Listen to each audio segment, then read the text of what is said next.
1947 में देश आजाद हुआ। And the Congress are in a government. That is the present position. Then you're planning to support it? In a parliamentary democracy, which is not very well established. लेकिन उसी साल बंगाल ने एक ऐसा चीज खो दिया जो कभी वापस नहीं आएगा। मैं उसको बारे में कुछ नहीं बोलना चाहती हूँ, लेकिन एक बात जरूर कहना चाहती हूँ कि आइडेंटिटी कार्ड होना जरूरी है सिटीजनशिप के लिए। आज जब हम बंगाल को देखते हैं, बेरोजगारी, पलायन, सवाल, गुस्सा, Established in India, unfortunately, the opposition is also important, and the ruling party or party. तो हम कहते हैं यह सब अचानक कैसे हो गया? नहीं, यह अचानक नहीं हुआ। यह कहानी है 79 साल की।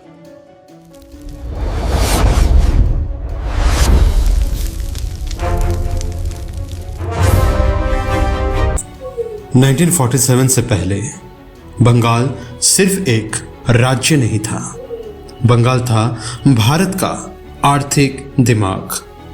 कोलकाता एशिया का सबसे बड़ा पोर्ट, जूट इंडस्ट्री का ग्लोबल हब, बैंकिंग, ट्रेड, शिक्षा सभी ही।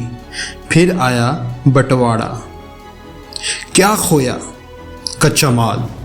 चला गया पूर्व पाकिस्तान, आज का बांग्लादेश। फैक्ट्रियां पश्चिम बंगाल में फंस गई। लाखों शरणार्थी बिना योजना के आए। बंगाल की इकोनॉमी एक दिन में नहीं टूटी, लेकिन फाउंडेशन हिल गया।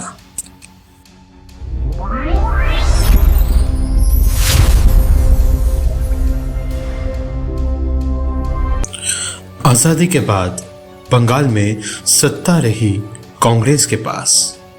उन्होंने क्या किया? रिफ्यूजी रिहेबिलिटेशन की कोशिश, एजुकेशन इंस्टीट्यूशंस बनाए, डेमोक्रेटिक स्ट्रक्चर बनाए रखा। क्या नहीं हो पाया? Industrial modernisation, new private investment, port and manufacturing revival. देश का फोकस गया दिल्ली, मुंबई, चेन्नई की तरफ। बंगाल धीरे धीरे प्रायोरिटी लिस्ट से नीचे जाता गया।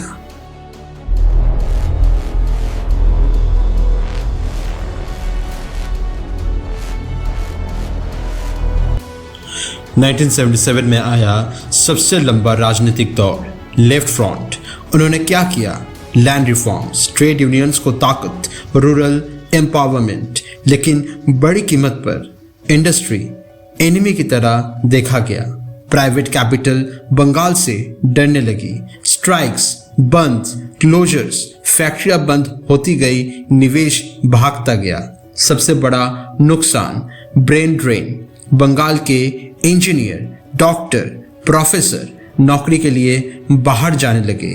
ये वो दौर था जब बंगाल ने फ्यूचर वर्कफोर्स खो दी।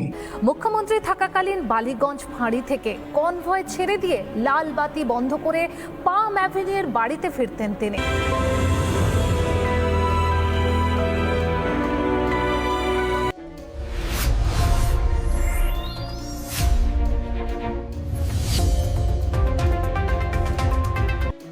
যে আমি কেন চায়ের কথা বলি? প্রধানমন্ত্রী যখন বললাম চায় বেচতেতে, তখন তো তুমি কিছু বলো না। আমি যদি বলি ভাই যখন কিছু নেই 1000 টাকা নাও, দুটো চায়ের কেটলি কেনো, ঘর থেকে কিছু চা কিনে তৈরি করো, আর বিস্কুট নাও, বউকে দিয়ে ঘুগনি তৈরি করে আনো, দেখো প্ল্যাটফর্মে গিয়ে দাঁড়াও, বাস স্ট্যান্ডে গিয়ে দাঁড়াও, এই টাকা তোমার কত দিনে কত টাকায় দাঁড়ায়। 2011 में सत्ता बदली, उम्मीद जगी। टीएमसी ने क्या किया? Infrastructure projects, social welfare schemes, central neglect के खिलाफ आवाज। लेकिन समस्याएं, इंडस्ट्रियल कॉन्फिडेंस पूरी तरह वापस नहीं आया। Law and order perception issues, job creation speed बहुत धीमी। वेलफेयर से वोट मिलते हैं, लेकिन इकोनॉमी वेलफेयर से नहीं चलती। बंगाल ने खोया industrial dominance, capital investment trust, youth retention, national economic relevance. सबसे दर्दनाक बात, बंगाल ने कभी अपनी इंटेलेक्चुअल सुपीरियरिटी नहीं खोई, लेकिन उसे इस्तेमाल करने का सिस्टम खो दिया। 2026 में बंगाल खड़ा है एक क्रॉस रोड्स पर। सच टैलेंट है, कल्चर है, लोकेशन स्ट्रैटेजिक है, कमी vision continuity, long term industrial policy, political consensus. सवाल ये नहीं है कि बंगाल आगे बढ़ सकता है या नहीं, सवाल ये है क्या हम अपनी गलतियां को मानेंगे। इतिहास हमें दोषी ढूंढना नहीं सिखाता, इतिहास हमें सिखाता है गलती पहचानना। उम्मीद कितनी पूरी होती है, क्योंकि हम लोग लास्ट टाइम तक 1 ईयर हो गए, हम लोग उम्मीद पे ही हैं और टिल द लास्ट हम लोग उम्मीद पे ही रहेंगे।